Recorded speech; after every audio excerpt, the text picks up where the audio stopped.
Get perspectives to some of these issues on the table. Let's begin with the issues of anti-corruption war. So when the government of the day, led by the APC, on the 29th of May 2015, when the president took oath of office and addressed the nation, he did say that he will fight corruption hard. So as a major agenda of this government, and when a group like Transparency International comes forward to say that fight, that agenda has slowed down, what does this mean for this government and for Nigeria? There are a lot of people believe that corruption is the bane of our development in the country. Let's get perspectives to these. One, joining me in the studio here in Abuja, Esther Uzoma, a lawyer and rights activist. And also joining us is Samson Itodo, Executive Director of Giaga, also a lawyer and rights activist. Thank you so much for your time on the program tonight. Let me begin with you, Esther. When Transparency International says corruption in Nigeria has dropped 12 places, what does this mean for a government that says it's fighting corruption? Well, it appears to be a scorecard, on how well we are faring, on this corruption, fight against corruption. Well, it's also about perception. Remember, it's corruption perception index. So it may not be totally true? I mean, not totally the true picture? Exactly, of course. It's about the perception. But that is not, to say that, things are not getting out of hand. Remember, it was Nuhu Ribadu that said, when you fight corruption, corruption fights back. We are running a system that is lacking in digital platforms. You cannot trace where monies go. We do not have digital platforms that say this money went from point A to this is huge. This is hugely a cash-based society. The first question will be: do you think more than any other government that this government is fighting corruption? Not more than any other government, but this government is fighting corruption, whether or not. So from 1999 to now, there has been a fight against corruption. In the true sense of it. There has been, whether it is, it is laced with political, overtures, it's a different thing. But then, that has been the prophecy of successive governments from 1999. How it was this fight against corruption that baited the EFCC, for instance.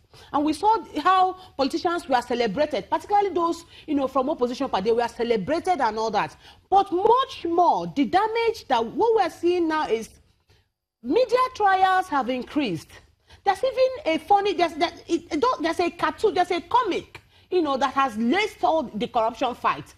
Animals are now, should not be legislated on.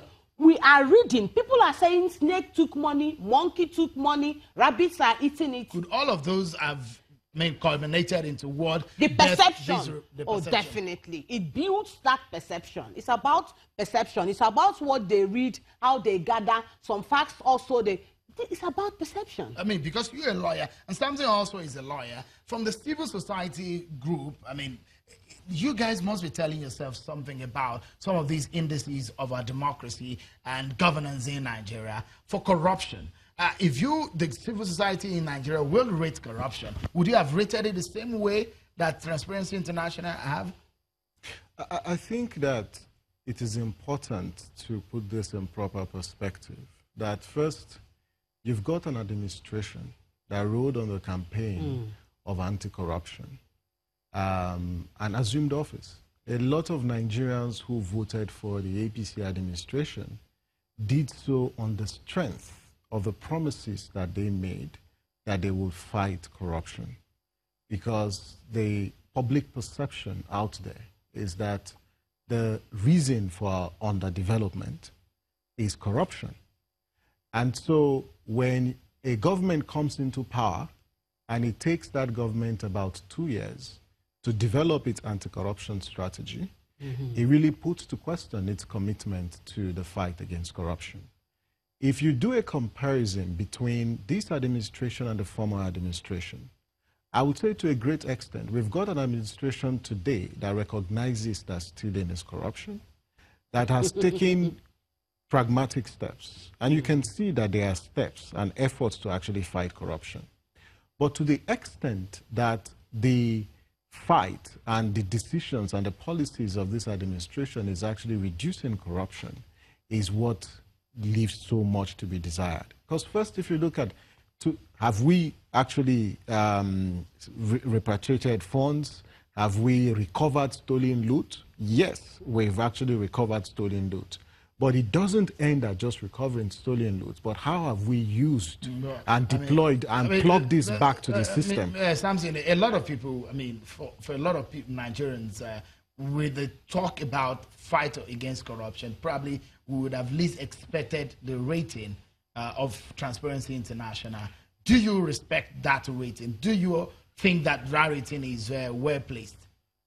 Well, I've not interrogated their methodology. But from the but from a standpoint, from a Nigerian, from past government and now. From a Nigerian, I would say we've made incremental progress. But where we are, considering the way corruption featured as a key policy issue for this administration, I am very, very disappointed with the way we've managed the corruption. Because let me make this point. Because first, if you look at even the prosecution of corruption cases, how many convictions have we secured? If you look at the APC administration, you've got corrupt people with questions to actually answer on how they've managed public funds.